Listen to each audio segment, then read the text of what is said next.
Hi. How's it going? Hi, everyone. Hi, everyone. Hey, guys. Hey, buddies. We're here on our private island, paid for by YouTube money. Yeah, so I don't know if you noticed, but we've started adding ads at the start of the YouTube shows. And we want to thank you for the opportunity that we can sit here in a very nice place in the Caribbean. Thank you. Thank you. Make sure you click on the ad right here. The subscribe button right here. That's it. Click on the ad Charlie's pointing to. It's actually here. Click right here. Click there. Or here. Or possibly over here. Wait, where's the subscribe button? Here? Or is it here? I think it's here. Here? Either way, I'd just like to thank everyone because thus far we made a grand total of 7 cents. We're very proud of ourselves. It has been a long road to our first 7 cents, and we look forward to our next 7 cents in the next few months. And hopefully you will have 50 cents soon.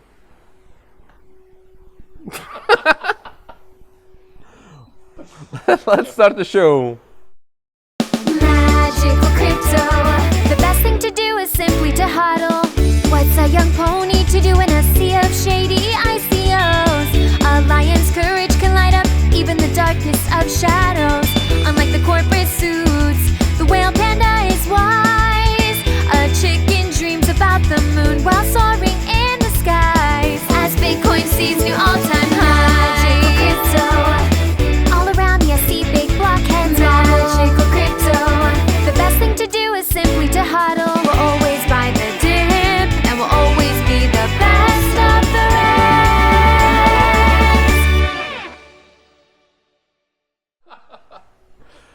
Okay, so we're here. Ricardo Spagni and me, Will Panda, are here in the Caribbean. And Charlie Lee is back home. And Sam somehow was late again in the office with the stupid line behind him. I don't know where the other animals are. You're just jealous because you don't have yours yet. Yes, you got the lion perfect and like done months ago, and then, I didn't even know what the pony's going to look like. The best part is the picture of himself holding like a chip or something. Yes, that was from his cover of that magazine.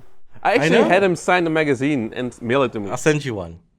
How many did you buy if you can just send me one? I have like 100. That's Narcissistic thing. that's a little disturbing. So like passing out 8x10 glossies of yourself. What's more disturbing is I have 100 of those too. But at the same time, that doesn't really surprise me. Why? I'm just kidding. Good, thank God. So I guess we need to talk about Magical Crypto Conference. So since our last episode, we officially announced it. And we're looking for sponsors. So we have a great venue in New York. I believe 125 West, Yeah, something like 18th that. Street. May the 11th and 12th. It's May 11, 12. It's the weekend before Consensus. So during Blockchain Week, all the cool kids will be there. So we should be there too. Yeah, and we have great sponsors lined up already. We have Alex Marcos from Chaincode, George from Bitfury. Everyone's committed already. Blockstream. Yeah, Adam back, And Beckel was speaking, obviously. obviously. Speaking of speaking, we're going to be putting out a call for speakers soon. Hopefully by the time this video has gone out. And if we'd love to have like everyone come and talk, which is obviously not possible. But if you have an idea about something that you think people want to hear about, we have no problem with people speaking about their product. But if you're going to come and speak about your product, it has to at least be something that's technically interesting. Do a demo, show people how to use whatever the cool part of the ecosystem is that you've built. Don't just come there and shill your thing. That's not what we're looking for. And of course, researchers and developers are preferred. One thing I want to point out that is that we're not really into it for making money. Like we're not taking a salary. We're flying in by ourselves. We're just looking to make it affordable for everyone without any goal of profit. So no steak dinners with us? What? Well, people can buy a steak dinner. Yeah. Proof of steak dinner? Well, I think we're not in for a profit, but we certainly don't want to make a loss. There's that. Well, New York is quite expensive, so we're taking a gamble actually. Yep. Yeah.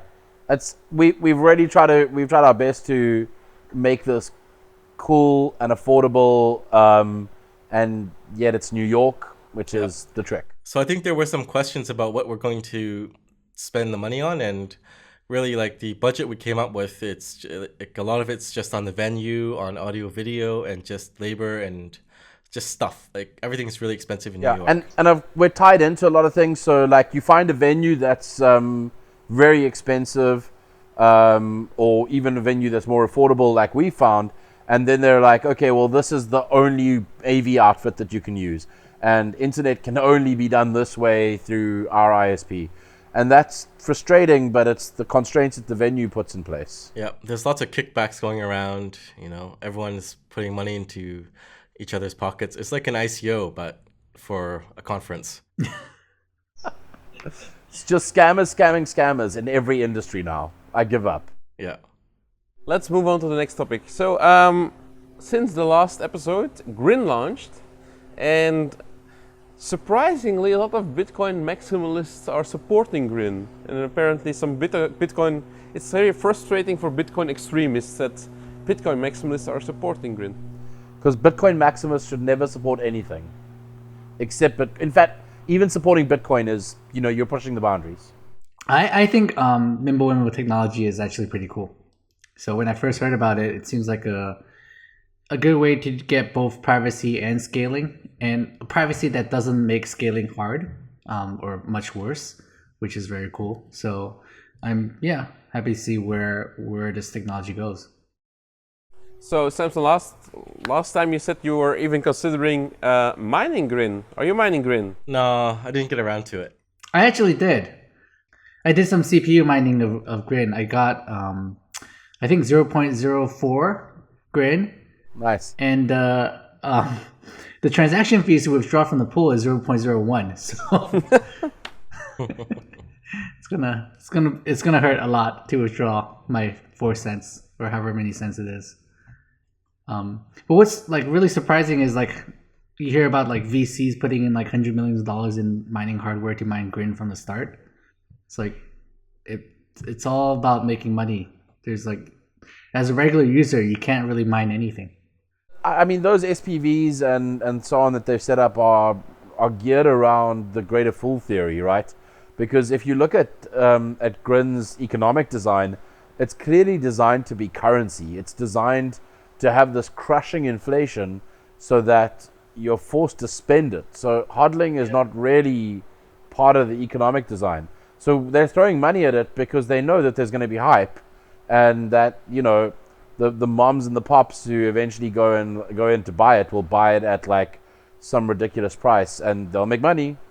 Yeah, but don't forget, like last time we saw something similar like this was with Zcash. So when Zcash launched, inflation was just so high, but because they had like the slow mining start, one Zcash was going for like 3,000 BTC the first day. Yeah. So and now just Zcash just keeps going lower and lower and lower. So the same will happen with Grin. So if you're even considering buying Grin as an investment, I would wait at least like 2 years or something like that. If you're buying it to play with it, no problem. But I mean, if you're looking for like any sort of stable store of value, that just seems like a bad idea. And this is not financial advice. Nope. So you're not taking Ricardo's advice and buying $100 of it? In 2 years. Yeah. Wait for the market to price it in and then buy $100 of every scam. Fair enough. So Ricardo, you were invited to Davos to do a talk on privacy. Yes. How was that? So Davos was extremely cold. At one point it hit minus 20 degrees Celsius, which for the Americans watching is minus really, really cold in Fahrenheit.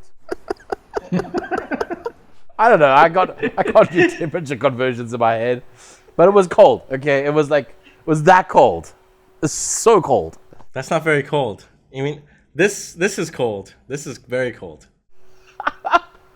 But at any rate, yeah, it was a really good event, and I spoke on a panel. I gave a talk about Monero and privacy. Well, about privacy in general.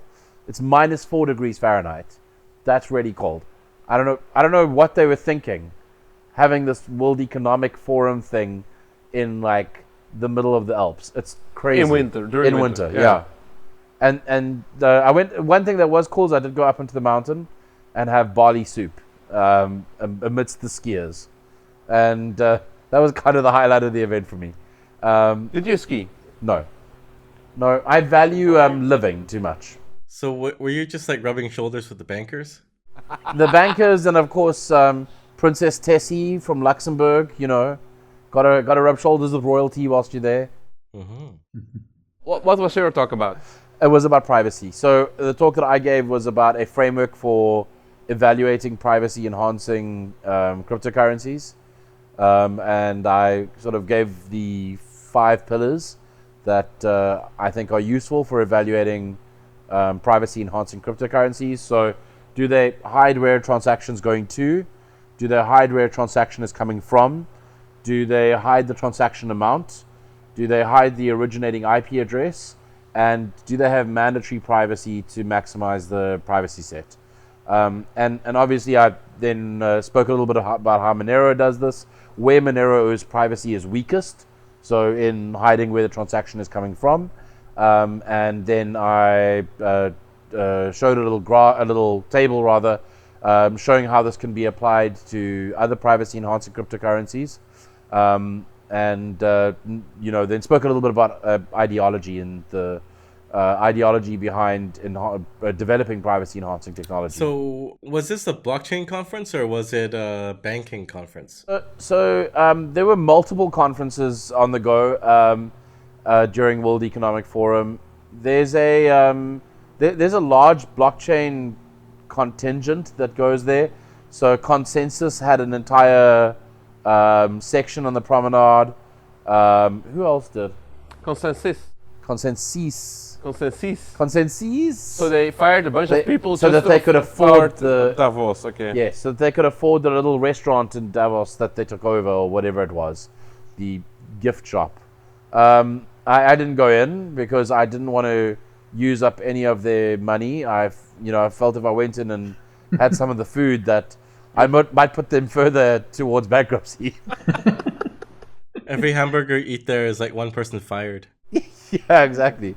But yeah, there were a couple of other. There's a section of the promenade that I forget the GBBC has a section, and so there are a couple of blockchain-y type things that happen there, and then this was an innovate finance event, the one that I was referring to that I spoke at, and yeah, ended on a panel as well. Where we spoke about what is the future of crypto, which is the question that everyone always asks on every panel. So ever. who else was on? Melton was Melton was on the panel. A guy from Bitfury? Yeah, a guy from Bitfury, and then a guy from some stablecoin.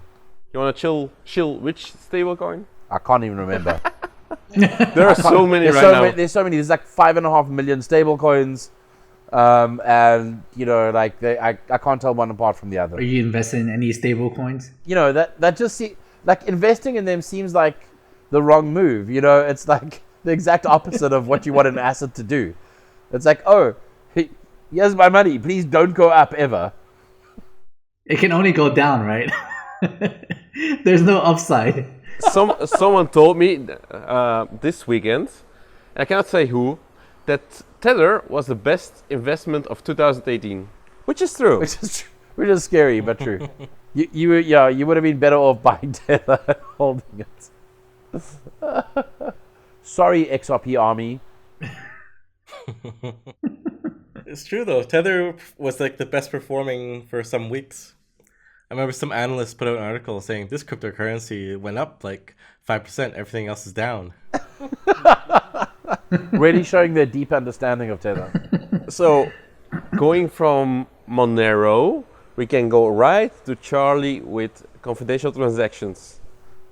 With Litecoinero. Litecoinero? Yeah. No, so that was like you tweeted about confidential transactions. And No, he tweeted a picture of some white papers that he's going to read. Yeah. Yeah. And also about something with extension blocks and stuff like that. And then people said like, "What the hell are you doing?" People started attacking me because I know you. That's how it works. And then everyone got really angry that you sold at all-time high. The plan is to take over Monero, right? So that Ricardo doesn't have a job anymore. That's the plan. You know, the number one rule of every entrepreneur is try and work yourself out of a job. So I feel like I'm getting closer to success. Cool. Well, seriously, what I was thinking is, so Bitcoin and Litecoin are the one feature or property of money that's missing is fungibility, right? You can send money around, but people can always track where the money came from, how much money it is, which is privacy and fungibility. I think is really important, and I think it might be the next, as I mentioned, the next battleground after SegWit, right? It's going to be quite controversial.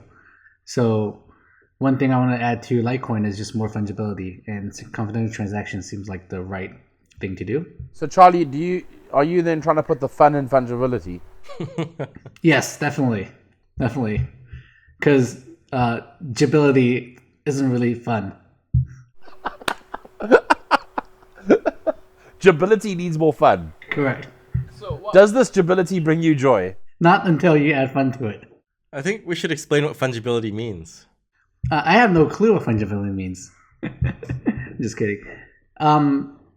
Sure. Yeah. So fungibility basically means that each unit of the coin or money, whatever it is indistinguishable and cannot be discriminated against, right? So if you, one example I like to give is if you go to a store and need to pay like $5 for a cup of coffee and you pick up a $20 bill from your wallet, you don't really care which one you take out.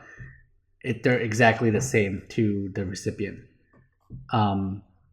Whereas with Bitcoin and Litecoin, it's not that case, right? So you hear stories about people sending Bitcoin from a gambling site or a darknet marketplace to like Coinbase, and then Coinbase detected that it came from something that the government doesn't like, and then they shut down that guy's account because of that, and there's no recourse. So the coins that you spend are not fungible. So a lot of times, even myself, when I'm spending coins, I have to like decide which output to use, right? If I just bought coins from an exchange, I may not want someone to know how many coins I have or link to my other coins. I might choose an output that came from somewhere else.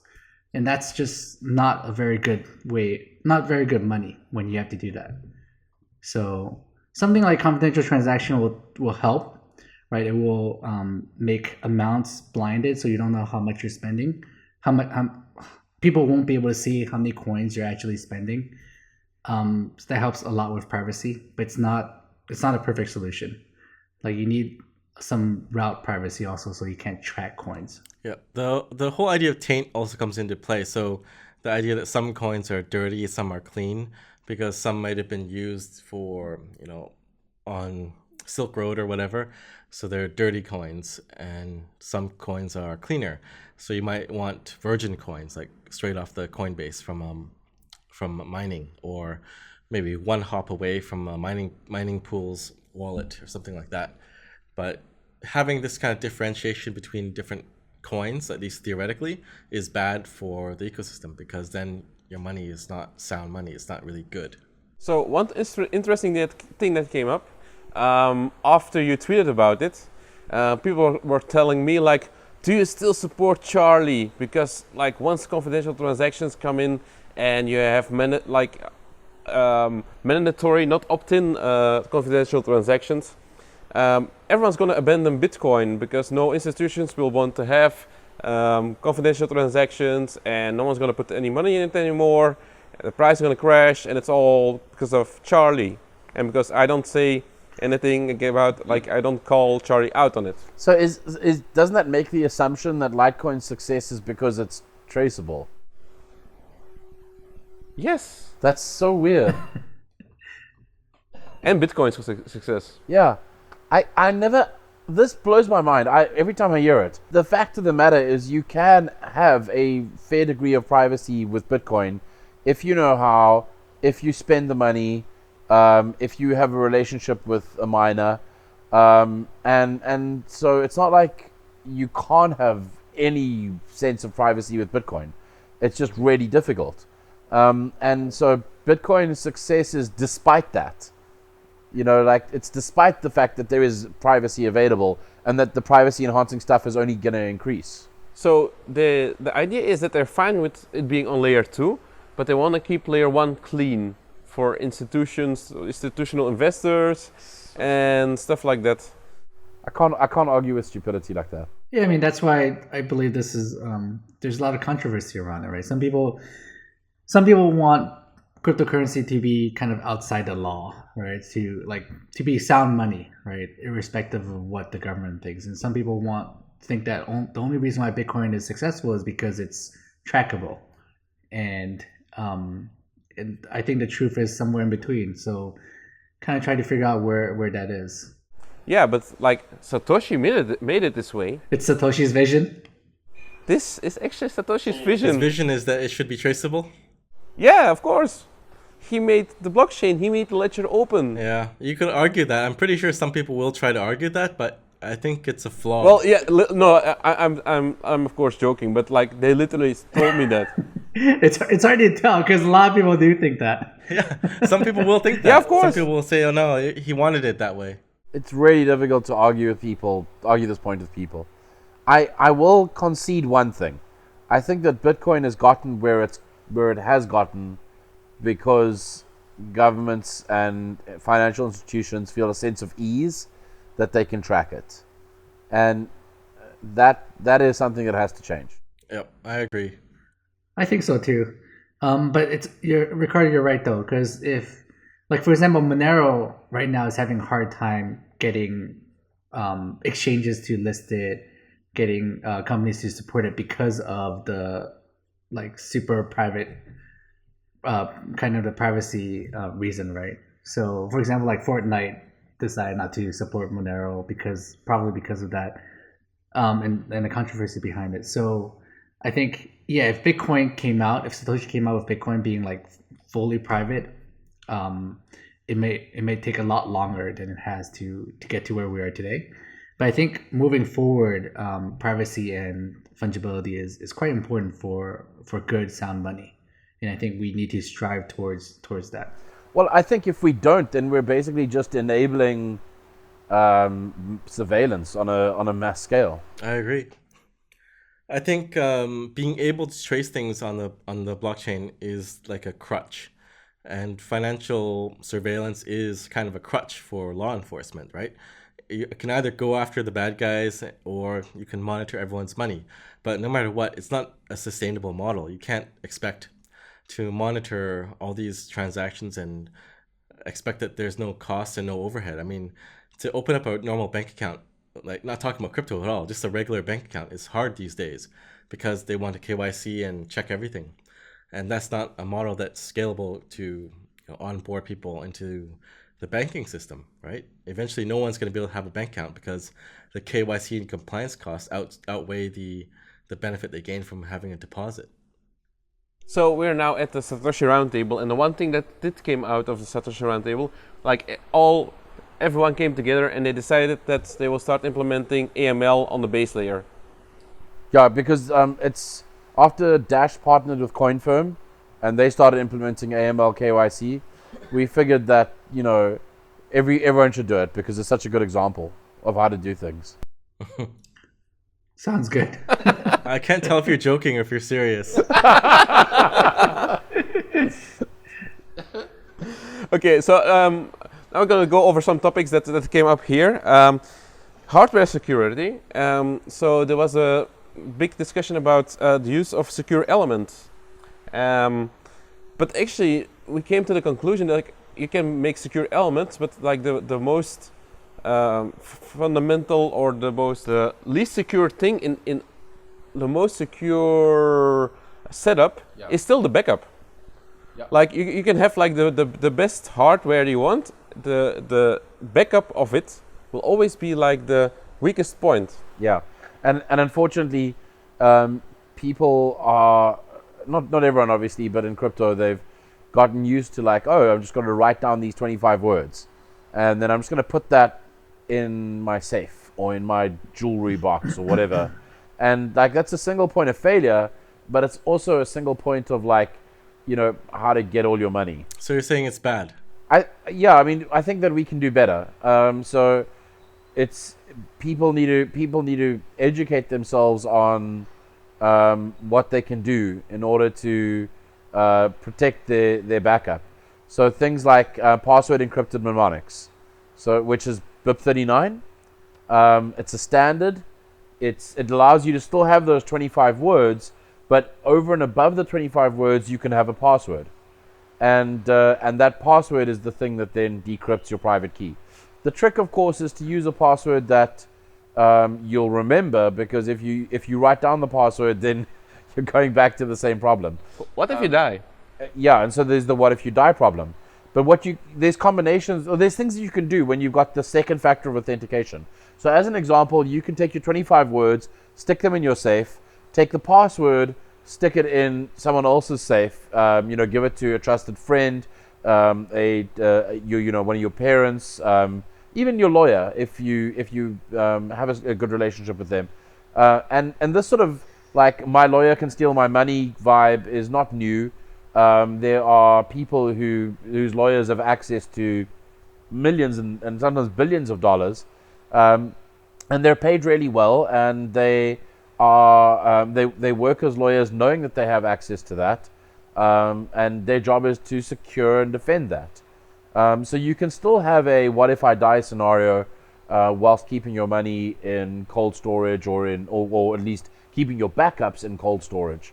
The other thing to do, of course, that was brought up by is to do something like use bank deposit vaults, bank safe deposits, and then go and have your 25 words in a safe deposit, and then have your password in a different safe deposit box, and then that way you're also able to balance that risk.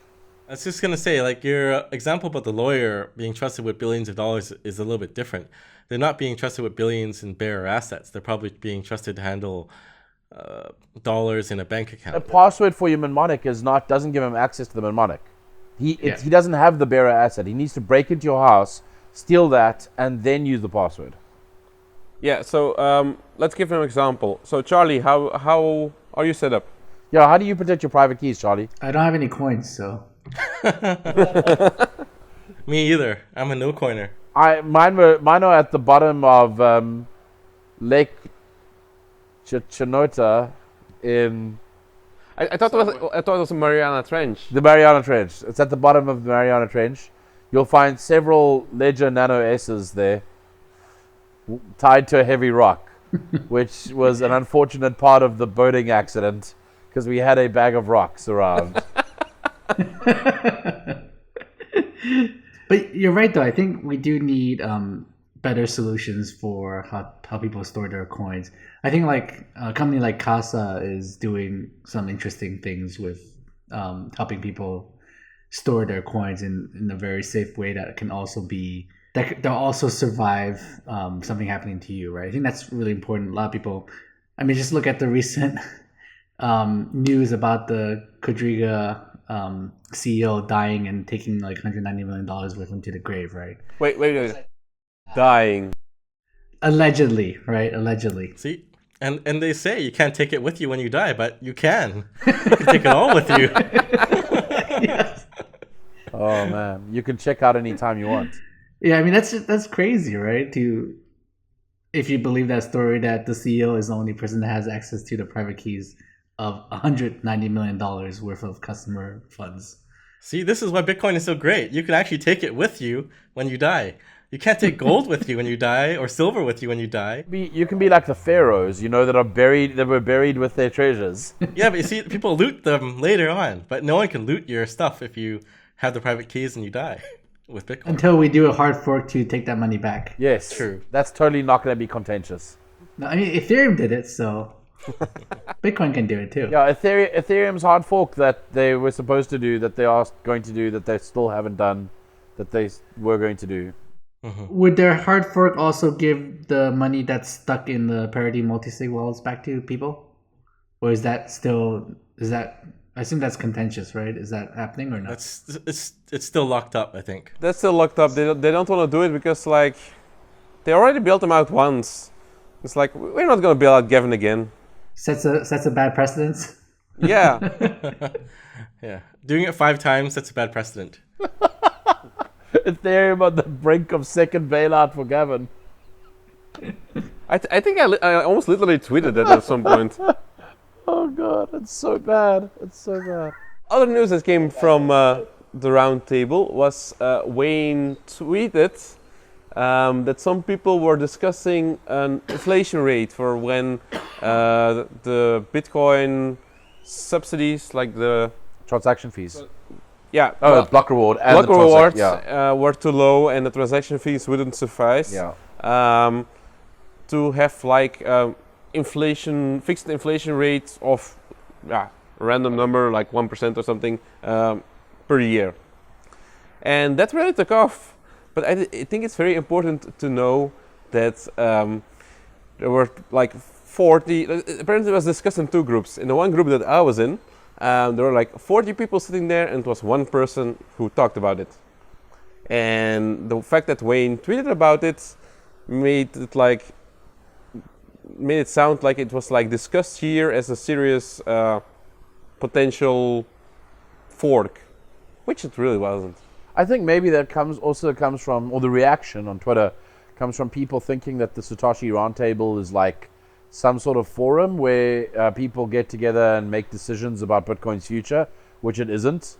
It's basically just like a family get together where a lot of people who've been in the space for a long time get together, and then there's some other people who are maybe newer in the space who join, and there's an exchange of ideas, and we discuss like all sorts of nonsense. We talk about smart contract security.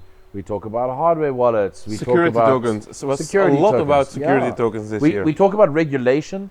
The way to think of it is like, imagine going to a technical conference like Breaking Bitcoin or Baltic Honey Badger, but instead of it being like developers or researchers at the Stanford Blockchain Conference, it's just like everyone. There's academics, there's Bitcoin core developers, there's scam coiners like that guy from Monero, there's economists, there are regulators, there are lawyers, there's just Bitcoin OGs. Like, it's just, And degenerate traders. there's scam coin traders like that Panda dude. You know, there's just like there's a bunch of people. So the topics that are covered are a lot broader. There was a whole lot of discussion about what Wyoming is doing on the cryptocurrency regulation side, and that was really interesting because it's stuff that is so tangential to like what I normally read that I would not know anything about that were it did it not come up here. So I think it's important that people understand it's not, you know, when a topic gets raised at the Satoshi Roundtable, it's not governance, it's not, you know, for serious consideration. It's just that a bunch of people sat in a room and it was bounced around between them and they all took something away from it. They learned. It's a thought experiment, basically. Yeah. Well, you know what the Ethereum guys say, right? No governance is governance too. It's ungovernance. Yeah, and it's also not like anyone's giving a presentation here. It's just like informal chat. Yeah. So, and of course, important to know that Samson and Charlie were both invited, but they all pussied out. Yeah, because the people that were here are people that are actually building things. Huh. I sent Neil. Neil's my representative. Neil actually was a great person to have here to chat a little bit about Liquid and about you know, what Blockstream's doing with Liquid. Hey Samson. Yep. Liquid. Yes. Liquid. Blockstream funnel. That's why we sent him. Did Satoshi show up this year? So this is the 5th year that that the Satoshi Roundtables happened, and this is the 5th time that he hasn't shown. Actually, he did show up. It's just every year another one. A different one every year? Yeah. Yeah. One year I was there, Satoshi supposedly sent someone to represent him. Actually, I just heard about that story. The kid who actually went really did think that Satoshi sent him. So I heard. But Satoshi is going to the Magical Crypto Conference, so you better show up, right? Yeah. He bought like the first ticket. And if he doesn't make it, at least Satoshi Light will be there. We should totally invite Dorian. Oh, we should. Poor Dorian. He just wants to be left alone. We should invite Dorian. No, but he goes to conferences. Okay, we'll invite him then. Okay, so let's start with questions from our fans. Questions from fans. We have fans. Yeah, we've got small 3-inch fans, and then you get the bigger like. Oh, let's make fun of the guy whose mother tongue is not English. Oh. What? I wasn't making fun of that. That's not an English joke, by the way, Whale Panda. My wife says when I'm like really hot, she's like, "Don't worry, I'm your biggest fan." It's not a. Yeah. Don't worry, Whale Panda. Don't worry. Okay, this was a question for you, but I'm skipping that one. See, now we're all in trouble. Thanks, guys. Would like to hear Fluffy Pony's thoughts on whether he thinks risk of hidden inflation could ever be solved. That is a good question. Confidential transaction. Okay, yes, risk of hidden inflation can be solved with confidential transactions. So, confidential transactions in its current form with Monero and with Liquid and who else owned with Grin have something called wow, the words just went out of my brain. So English is so hard. Oh. Fight. Whale Panda and Fluffy Pony fight. Okay, so you in their current form, they are perfectly hiding and computationally binding. What that means is that from a cryptographic perspective, the way they hide transaction amounts is like encryption. It can't be broken. But it's computationally binding. So the inflation risk is, with the way we're currently doing it, based on the discrete log problem. And the discrete log problem, presumably at some point, might be broken for either in general or by some sort of method for a specific implementation. It's most likely that if it's going to be broken, it'll be broken in general. And when the discrete log problem is broken in general by, say, quantum computers, then a lot of stuff will fall away. The thing is, you can do the flip side with confidential transactions. So you can have the exact opposite, where it is computationally hiding but perfectly binding. So that means that the transaction amounts are then at risk computationally, because you have some sort of very hard, computationally hard problem which then obscures the amounts, but it's perfectly binding. So then you have no inflation risk. And this can be done, for example, by switching out Peterson commitments for Elgamal commitments. The issue with Elgamal commitments is that you don't get, they're much bigger than even Peterson commitments, and you don't get... Is it Pedersen? Peterson, however you want to pronounce it. And you don't get the... and you don't get the speed benefits of something like bulletproofs. Pedersen commitments. You say Pedersen, I say Peterson. Let's call the whole thing Sorry, off. I have to correct you on your cryptography lingo. Sorry. I've only ever read it. I've never spoken to the dude. At any rate, like the thing that we really want right now is for transactions to be small, and for we take the risk of hidden inflation by them being computationally binding, which quite honestly is a pretty small risk. So what's the TLDR? It's perfectly hiding versus perfectly binding, right? It can be done. You can have unconditional soundness with confidential transactions, but it makes the transaction significantly larger. What's key is that it's theoretically impossible to do both, right? To do both perfectly hiding and perfectly binding. So you have to kind of choose your poison. There is a one of the papers that I read has talks about switch commitments, which is a way where we do bulletproofs today, but also add in possibility to do algorithm commitments later on. So when quantum computing becomes a reality and we are actually at threat of it breaking the commitments, we can soft fork away the possibility of doing the bulletproofs and only allow you to spend your coins using algorithmic commitments. So this is before, and we can always like fork in a new way that is quantum proof, a new commitment that is quantum proof when we actually figure out how to do that. Right. So that's one way where we can actually buy us some time and be able to kind of have the cake and eat it too, potentially. Okay, next question. What do y'all think about blockchain analytics companies that sell investigation and compliance software? Good or bad for crypto? Good, because it forces privacy to be a thing. I think it's neither good nor bad, because if you're running an exchange, you're expected to try to trace things, and you do need to use these software suites. Like someone might come to you and say funds were stolen and they were sent to this address, and you have to look it up.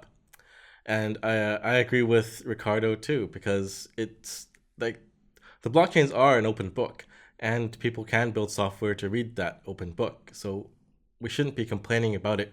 We should be doing things to make it harder and to make Bitcoin and everything more fungible. Okay, next question. If Whale Panda would send 50 Grin to Fluffy Pony to pay for a boating trip, how would Ticketmaster Excellion check if Whale Panda actually paid Fluffy Pony if there are no addresses nor amounts on the Grin blockchain? Dun dun dun dun. That's actually not a bad question. I know. It's just, That's actually a good question. yeah. It also has a very funny GIF file attached to it.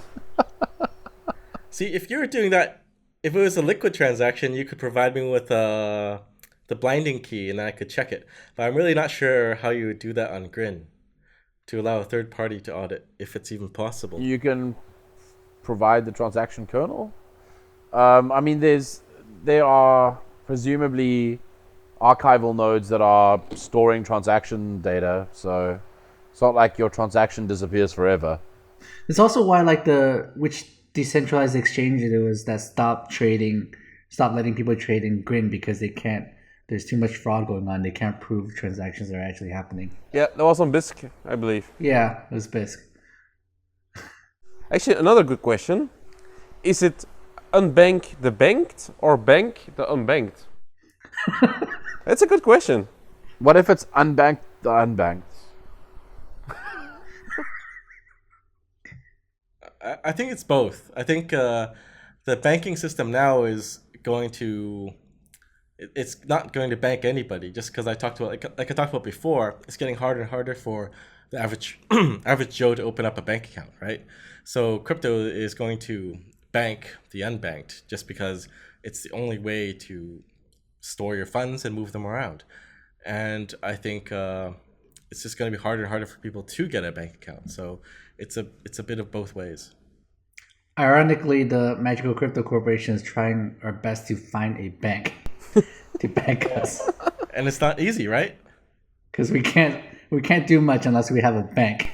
Having Sad. crypto in our name is probably not our best bet if we want to get a bank account. MCC. MCC Hammer.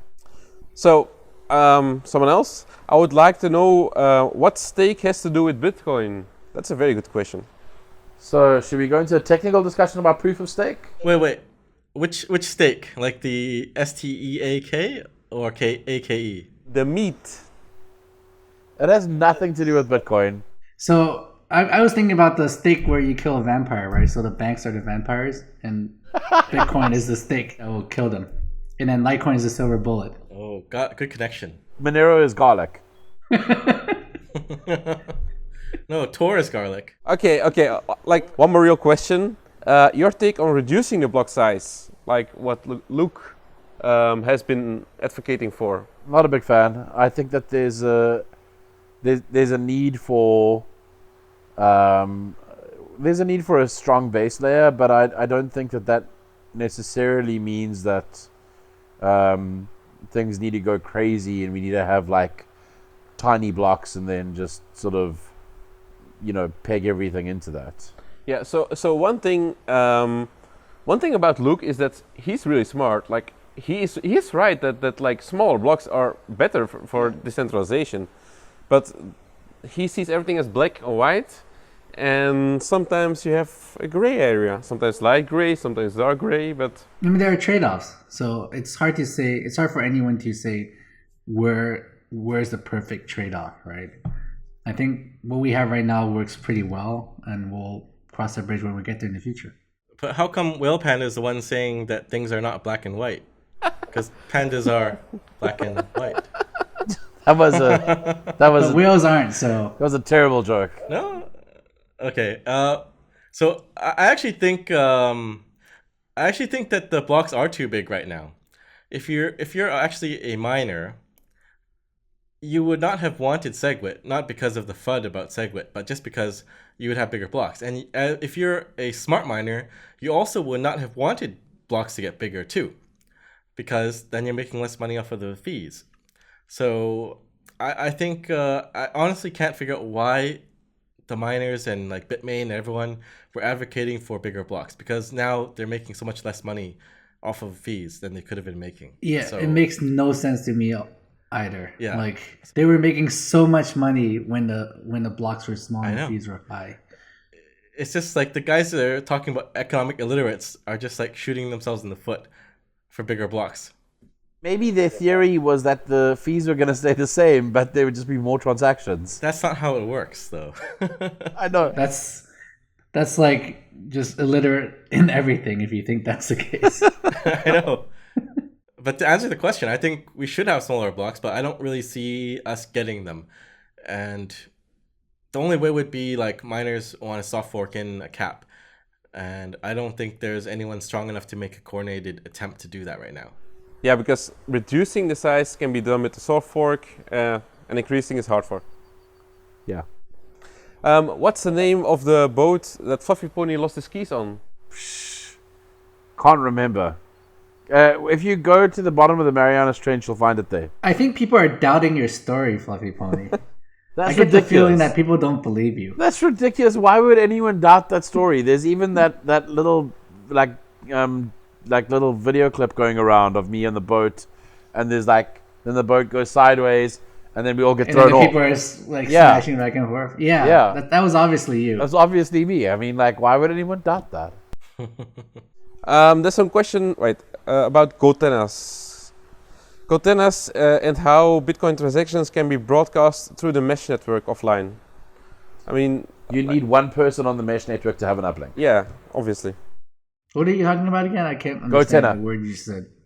Go tenor. He's talking about goats. Do you know the animal? Goats? Uh, No, I think it was the wind that was causing the problem. How can a go tenor mesh network be used? Oh, Gotena. Yeah, Gotena, yeah. to broadcast transactions. I heard a goat tender. How can a goat tender mesh network? Yeah.